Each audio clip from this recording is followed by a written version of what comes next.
All right, me and Evie are back for this week at Tassi, my weekly news roundup that I only miss sometimes. It's been a big week. Sometimes I kind of struggle to find stories, major ones that I think are worth covering. But yeah, there's a lot this week. So I'll go through a few different things, most of which I've covered because they've been such big stories. And we'll see where we end up. It's the week's still not over, so maybe something crazy will happen, but. As it stands, I'll try to go in order of when things happen this week. The first is a TV show one because it's The Last of Us, and that counts as gaming. This was The Last of Us episode 2 of season 2. This was the big one. Spoilers follow for The Last of Us show and The Last of Us 2, the game from 5 years ago, whatever it was. Most of you know what I'm talking about. So this was the episode where Abby shows up and murders Joel with a golf club because he killed her father to save Ellie back in season 1 from the hospital dissection crew. Her father was the doctor, and now everybody got to react to that. Who was not familiar with the game, or those people that have watched or have played the game got to compare it to the original. The two things that come to mind here are the comparison of like Ned Stark dying in Game of Thrones and then Glenn dying in The Walking Dead, being beaten to death by Negan. I guess, whoops, spoilers for those two also, and those were many years ago. And how it would stack up. Game of Thrones, still rocketed up in popularity after that.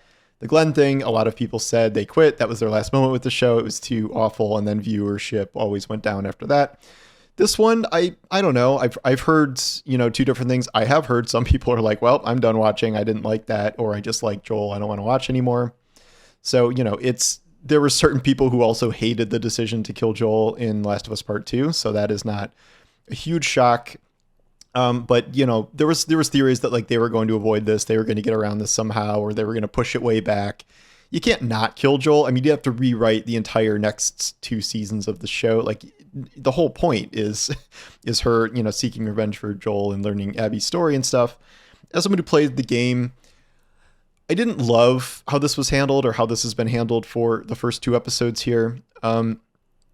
The main thing is the decision to tell a lot of Abby's backstory ahead of time instead of, kind of pushing it off and we figure it out later. It's, she shows up. We know she's a Firefly. We know, she's getting revenge for someone in the hospital. And then it just spells it out. It was her dad. Her dad is the doctor. And like, this is, in 5 scenes with Abby, we learn all this. And so we know her motivations to kill Joel. She kills Joel. And now you're like, well, was that justified or not? I don't know. Like, you kind of make a snap decision of whether or not you're going to like Abby from here. Whereas in the game, this was pushed way back. They have said that like they didn't want to do it because it could be like 2 years until the next season for people to learn Abby's motivations. But like, I don't think this worked very well here. The second thing is I have agreed, to the point where the most important thing about Abby's character is not that she's giant with muscles, that she is a good actress and, good at conveying that emotion. Seeing her in action now as Caitlin Dever, who I'm pretty sure is like 5'2", it's a little jarring, I'll say, because I think part of Abby being so like intimidating and she feels like a final boss type character that, Ellie's going to seek revenge on, and Ellie's super small. I do think that's kind of an important dynamic, and it made the scene feel strange. And I think it's going to maybe alter Abby's character from here more than I thought.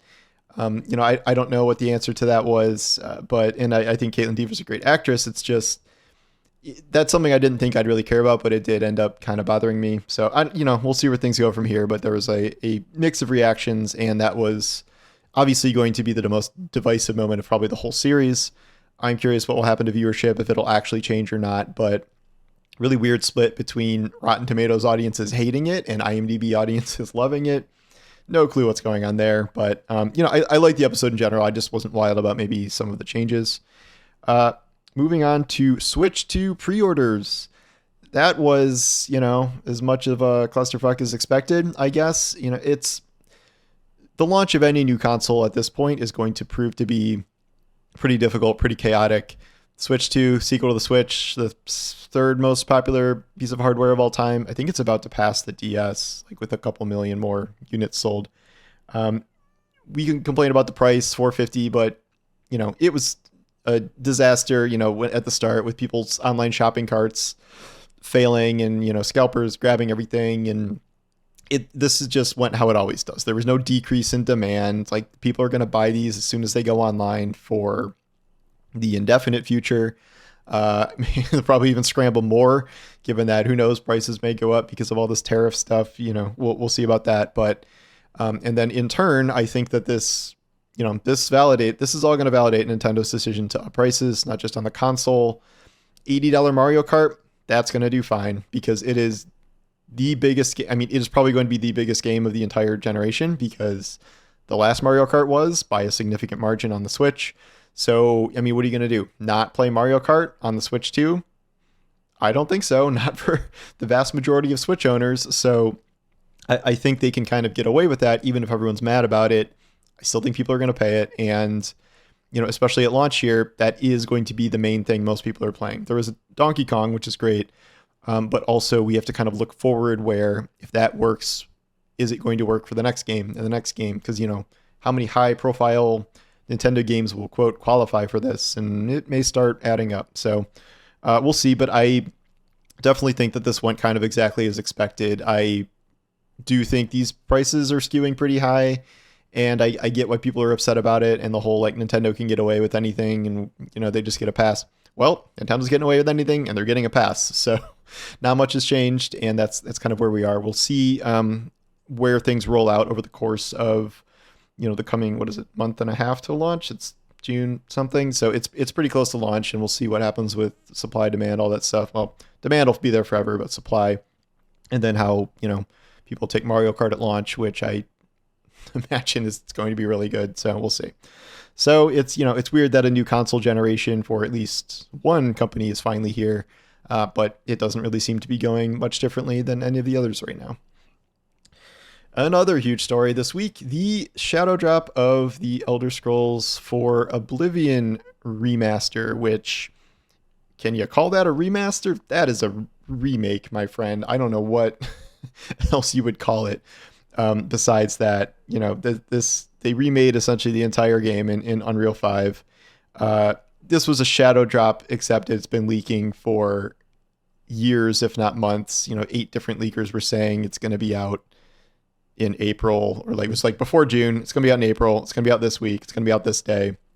And I think people were within 24 hours of, it being right, and then them announcing it, and then it actually being available.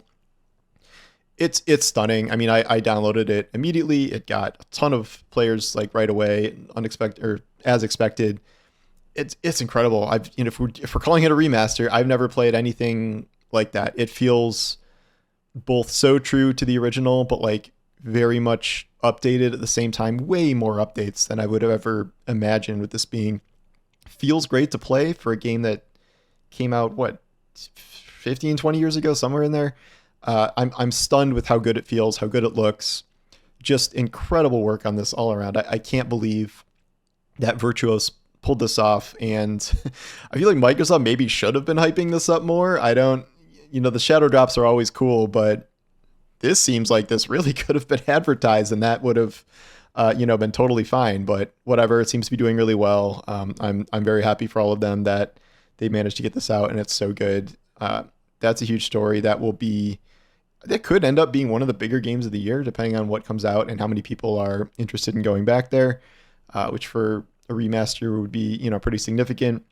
I don't think they're about to hop on to remaking Morrowind or anything, but I think everyone is just very impressed with this, and it turned out a lot better than it could have, a lot better than people expected. And so that was a very fun drop this week in a week of a lot of drops that were also really good, especially the next one, which would be Clair Obscur Expedition 33. Yes, I have to read that because I don't want to mess it up. I don't even know if you pronounce that right, but that is the RPG that just came out from first-time developer Sandfall, which is a French studio of 30 people who spent 5 years making this game. It launched everywhere. It launched on Game Pass.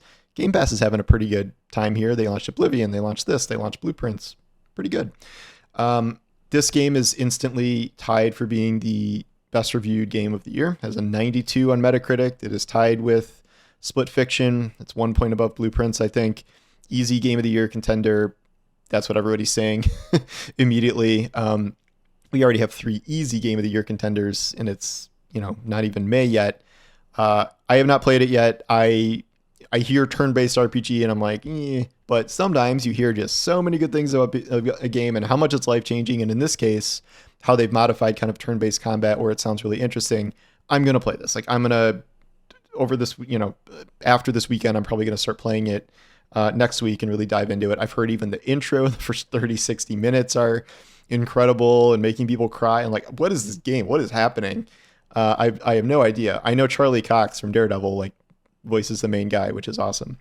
So I really know nothing about this other than the trailer and other that everyone loves it. They just announced today that they've sold 500,000 copies, which for a game, this new from this studio of this size, that's crazy. I mean, this is something where, reviews sell copies. They really do. I would say this is less true in like movies and TV shows where stuff can be like highly critical rated and that often will not correlate with success. But I mean, games do well when they get, this high profile, these high of scores. Games that would not sell a fraction of that are instantly just blown into the stratosphere, and moving 500,000 copies in 2 days or whatever it's been.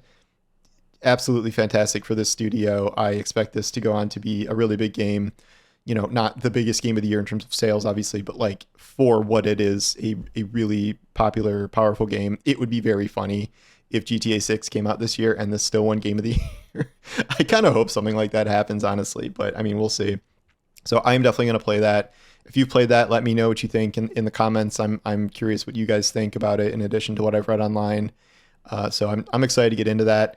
And that will take me away from the next item, which is the Marathon Closed Alpha Test, which launched on the 23rd. And as I'm recording this, we're about 2 days into it. This is the closed alpha that I'm sure a lot of people in the comments will be saying they didn't get keys to. Seems like it's like an 80-90% rejection rate for keys at this point. I know there are new waves that are rolling out, but it is pretty limited. They did pretty, it's at least, I'd say it's like 20, 30,000 people maybe in it. I'm not 100% sure. It got like almost 8,000 Steam concurrents alone. And so I think it's certainly up there because they definitely want to have the console player base try it too. I'm not going to do a whole thing on my thoughts on Marathon. I've done that video already. I'm going to do other videos on it. Just generally speaking, the reaction seems okay. It doesn't really seem to have significantly changed the narrative from the gameplay reveal with people getting their hands on it. There is a lot of alpha stuff, like exteriors look terrible and interiors look amazing. So like one of these is finished, one of these is clearly not.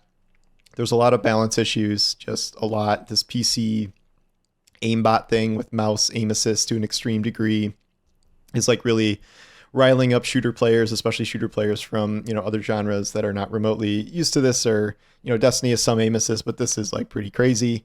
And then there's the idea of trying to get, the two main things are getting existing shooting players into this that don't play extraction shooters, and then trying to peel off some extraction players into this.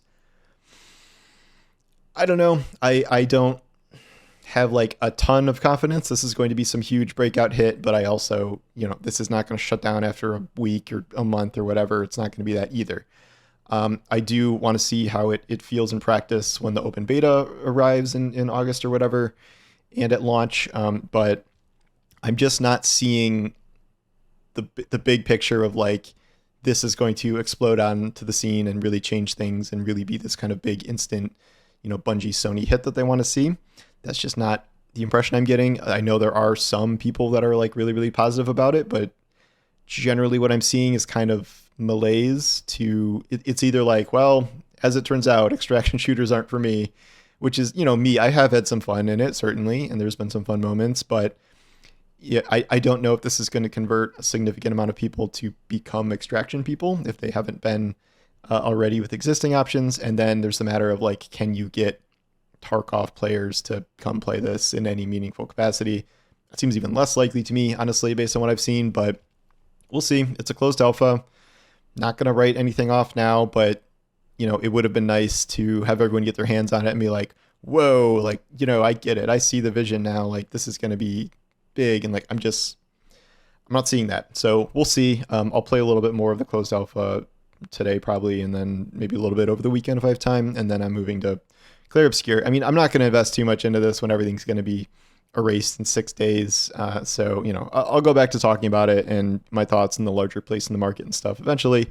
But for now, we'll just stick with that. So yeah, really big week. Um, so many big stories, so many great games to play, especially Oblivion and Clair Obscur. I've still been playing Blueprints. Like Blueprints is nuts. There's so many mysteries to solve, and like you could play that game for 200 hours easily and still be confused about things. So definitely recommend that too. But yeah, so that's it for the week. I mean, that's not it, but that's what I'm covering for the week. So thank you for watching, and I'll talk to you soon. Take care.